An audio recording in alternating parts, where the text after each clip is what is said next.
शेट है मेरा, मगर 26 साल मैं राजनीति में, 26 साल मैं पुलिस नौकरी में था। मैं एक भारतीय पुलिस सेवा का अधिकारी यानी कि आईपीएस ऑफिसर, जो खाकी पहन के और AK-47 बंदूक पकड़ के हम ड्यूटी करते थे, ठीक है ना। मगर मैं आईपीएस ऑफिसर बनने से पहले आप जैसा गांवों में पैदा हुआ, बल्कि आपका घर तो थोड़ा बहुत बेटर है, मगर हम जो गांवों में पैदा हुए, जंगल में पैदा हुए, 8वीं कक्षा तक हम बिजली भी नहीं देखे, झोपड़ में अपना जिंदगी जिए।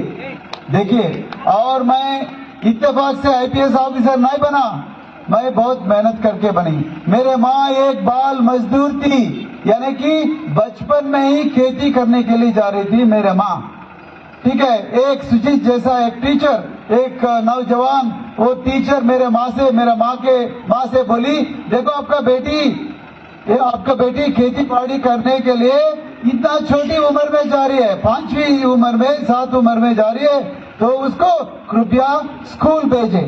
तो इसीलिए मेरे माँ स्कूल में ज्वाइन हो गए। स्कूल में ज्वाइन होने के बाद 10वीं कक्षा में तक पढ़ी, 10वीं कक्षा तक अव्वल नंबर में पढ़ी। उसके बाद एक टीचर ट्रेनिंग की, और टीचर ट्रेनिंग करने के बाद एक हेडमिस्ट्रेस बन के रिटायर हो गई।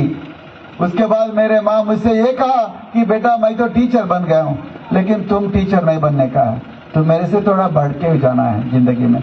तो मैंने बोला, माँ मैं आपका साथ रहना चाहता हूँ, मैं गांव में रहना चाहता हूँ। हमारा गांव में बहुत सारे लारियां चलते हैं, मैं एक लॉरी ड्राइवर बनना चाहता हूँ। लॉरी ड्राइविंग तो बहुत एक्साइटिंग चीज है बच्चों के लिए, ऑटो ड्राइविंग, चाहे मोटरसाइकिल ड्राइविंग या लॉरी ड्राइविंग। तो मेरे माँ ने कहा कि नहीं बेटा, वो नहीं, तुम मेरे से बढ़ के थोड़ा ऑफिसर बनना चाहिए। तो मैंने सोचा, मेरे माँ ने मुझे गाँव से बाहर फेंक दिए। तो हम रोते हुए गांव से बाहर गए, एक सोशल वेलफेयर हॉस्टल यानी कि एससी हॉस्टल में हम पढ़ाई शुरू किए, 8वीं कक्षा से शुरू किए। तो रोते 10वीं कक्षा कंप्लीट किए। उसके बाद हम इंटरमीडिएट यानी कि 12 कक्षा पढ़ा के वहां से सीधा हैदराबाद गए। हैदराबाद में जाते ही तगड़ी रैगिंग जानते हैं आप लोग? आप तो जानते हैं रैगिंग क्या है? सीनियर जो जूनियर्स को डराते हैं, पूरा उल्टा सीधा काम करा के जूनियर्स को डरा के भगा के कैंपस से बाहर फेंक देते। तो हम डर के फिर वापस घर को आ गए बुखार से।